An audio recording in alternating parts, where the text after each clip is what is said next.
Tepat jam 11.50 malam, setelah penat seharian dari Terengganu, Uyah, Sai dan Nisa akhirnya tiba di rumah sewa mereka. Sampai juga. Penat gila hari ni. Semua jelas kepenatan. Uyah terus menuju ke master bedroom tanpa banyak bercakap. Dalam bilik, Fikah dan Shima sedang leka bermain telefon di atas katil.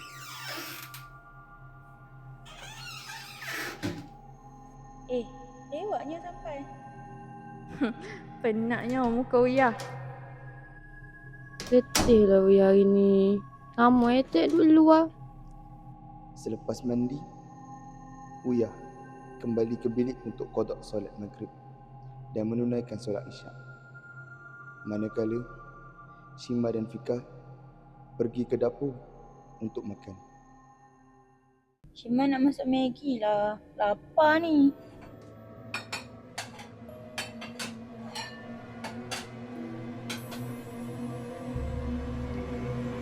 Sedang Shima dan Fikah makan di meja makan, tiba-tiba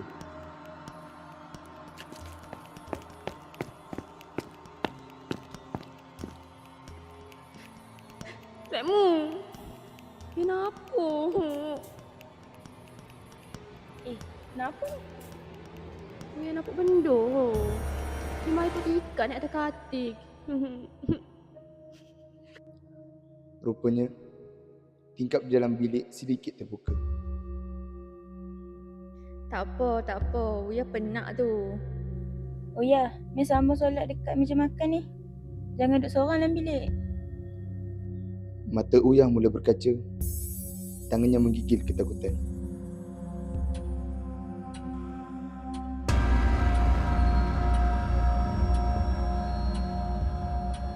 Beberapa minit berlalu. Shima memandang ke arah Uyah. Uyah sudah selesai solat. Namun, tubuhnya berada dalam posisi yang pelik. Kepalanya sengit ke kiri. Tangan kirinya lurus ke depan. Tangan kanan memegang siku kiri. Diam. Kaku. Bismillahirrahmanirrahim.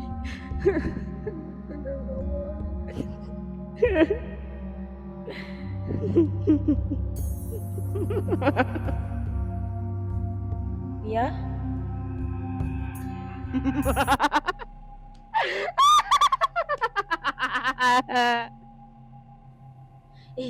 Pika, panggil Sai. Shima tersedar. Itu bukan lagi Uyah. Cepat panggil orang cepat. Lisa. Kau jiran cepat. Kau cepat.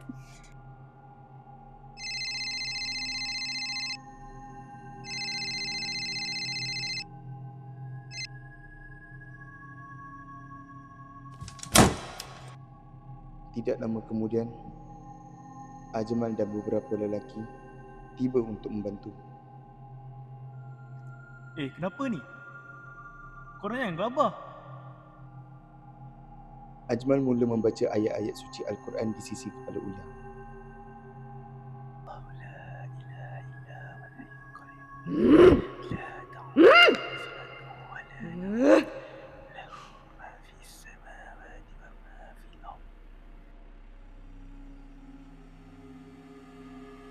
Bibir Uyah mula bergerak mengikut bacaan Ajmal, tetapi matanya masih tertutup rapat.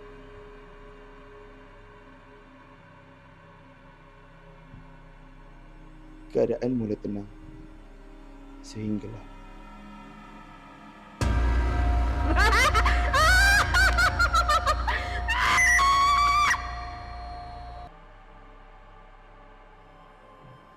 Pegang dia weh.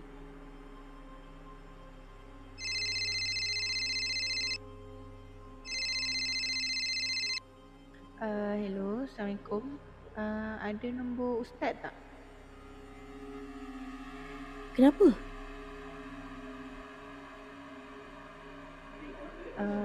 Uyah. Jap. Umi cuba cari. Namun, tiada siapa yang dapat membantu. Akhirnya, Umi menghubungi Miru. Tak apa, Mi. Aku tolong Ejah.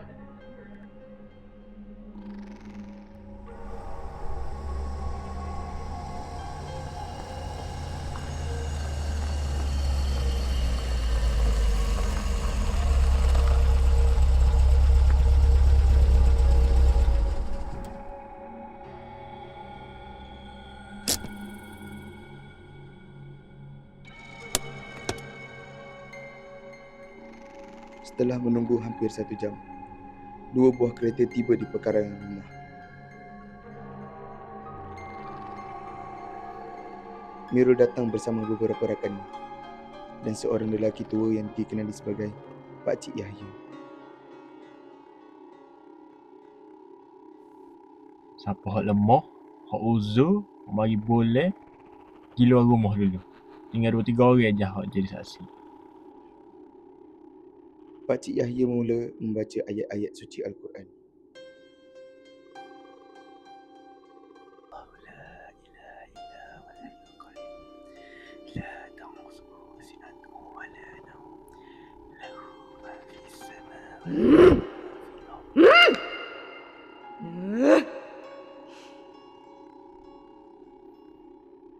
Perlahan-lahan, Uya duduk menghadap Pakcik Yahya.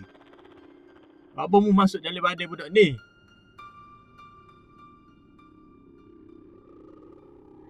Aku suka budak ni. Aku nak tupai pada dia. Peh dok. Bakpo? Aku tak ada tuai. Tuai aku mati dah. Lepas tu aku tengok budak ni. Aku kenal lah. Peh dok.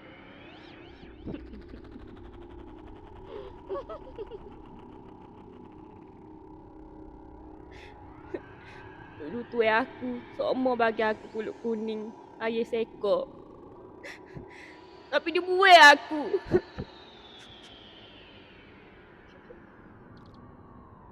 Aku nampak ramai dekat patah. Patah tu tempat aku. Aku nampak budak ni janguk. Aku tupai dia balik. Tubik daripada badan budak ni lalu. Mu nak aku tubik? Tapi ni syarat. Gapo syaratmu? Aku nak bedok. Mu tahu dah aku berhijang kok. Nah, budak. Aku nak lecture. Mana lecturenya? Aku nak janguk ni.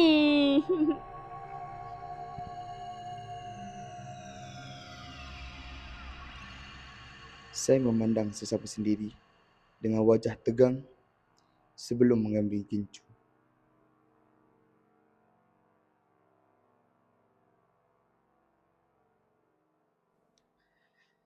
Setelah semua permintaannya dipenuhi, Pakcik Yahya mula meneruskan rawatan.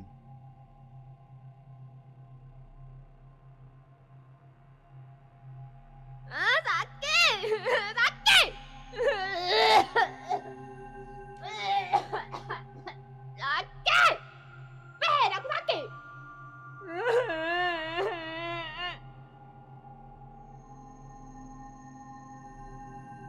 Tubik. Hampir 20 minit berlalu.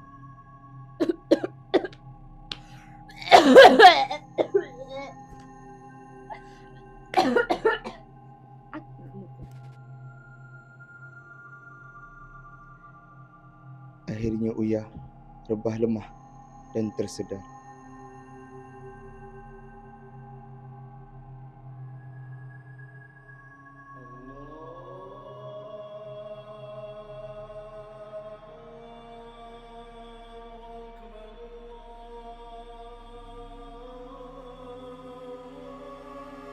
Pakcik Yahya menyediakan air tawar untuk direncis di sekeliling rumah dan diminum oleh semua penghuni. Semuanya selesai sekitar jam 5.30 pagi. Selepas subuh, masing-masing masuk ke bilik untuk berehat.